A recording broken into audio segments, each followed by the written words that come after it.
Hai Crash Troopers, Babang Bima disokin buat nemenin kalian nonton nih. Hampir di setiap agama yang dianut manusia, mereka memiliki kitab yang dianggap suci dan penting di kehidupan dan agamanya. Kemungkinan sebagian dari kalian belum pernah mendengar cara pembacaan kitab suci dari agama lain kan? Buat yang belum subscribe, klik dulu tombol merah di bawah video ini. Klik like dan juga share ke media sosial kalian. Mari kita bagi pengetahuan dan hal seru yang ada di dunia ini.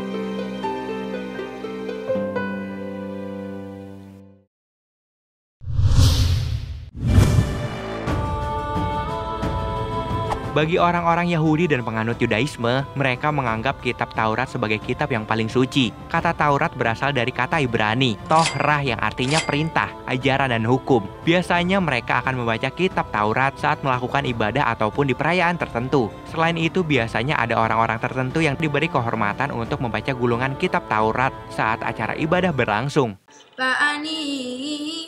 أننا لكم لرشة אותה אשר הבדלתי אתכם מן העמים והבדלתם מן העמים להיות לי ואיש ואישה כי יהיה בהם אור.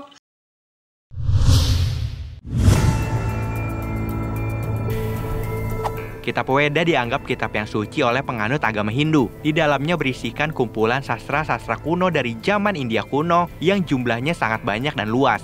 Kitab Weda diyakini sebagai sastra tertua dalam peradaban manusia hingga saat ini. Pada masa awal turunnya wahyu, Weda diturunkan atau diajarkan dengan sistem lisan, yakni pengajarannya dari mulut ke mulut, yang mana pada masa itu sendiri, tulisan memang belum tercipta atau ditemukan. Dan setelah ditemukannya tulisan, orang suci yang mendapat wahyu atau yang biasa disebut resi di dalam agama Hindu menuangkan ajaran-ajaran Weda ke dalam bentuk tulisan.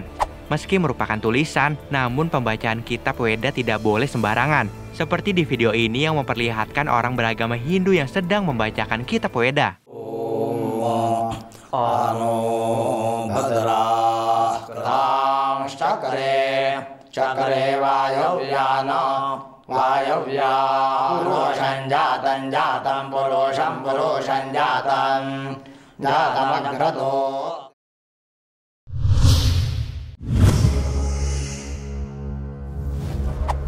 Dalam agama Islam, Al-Quran menjadi kitab yang paling utama. Umat Muslim percaya bahwa kitab ini diturunkan oleh Allah Subhanahu wa Ta'ala kepada Nabi Muhammad SAW selama berangsur-angsur, yakni sekitar kurang lebih dari 23 tahun. Umat Muslim menghormati Al-Quran sebagai sebuah mukjizat terbesar Nabi Muhammad SAW sebagai salah satu tanda dari kenabiannya. Tak hanya berisikan ajaran atau petunjuk, Al-Quran juga berisikan cerita mengenai kisah bersejarah dan menekankan pentingnya moral. Untuk membaca kitab Al-Quran, orang-orang Muslim bisa membacanya dengan batas kemampuan mereka masing-masing. Namun sebagian dari mereka memilih untuk membaca kitab Al-Quran dengan nada dan peraturan yang sudah ditentukan, yang disebut tajwid. Tidak terkecuali anak-anak kecil ini, yang disebut Al-Hafiz, karena tidak hanya melantunkan ayat Al-Quran, namun mereka juga menghafalkannya. Bahkan saat melantunkan ayat suci Al-Quran, anak-anak ini merasa tersentuh hatinya, hingga membuat mereka menangis terseduh-seduh.